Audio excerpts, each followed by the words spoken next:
rungtynės pasibaigė 0 lygiosiomis, tai yra tai, kad visada taškas geriau negu 0 taškų, tai toks būtų komentaras.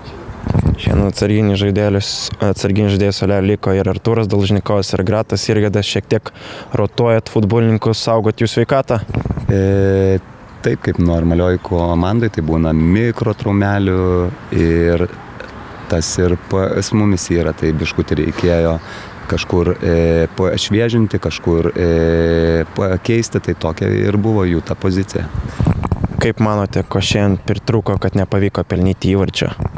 Manau, kad pritrūko paskutiniai fazei tikslumo, bet kai matėme antram kėlinį, buvom truputėlį energiškesni, biškį turėjome ir savo momentų, ten reikėjo tik tai jais pasinaudoti, tai toks būtų.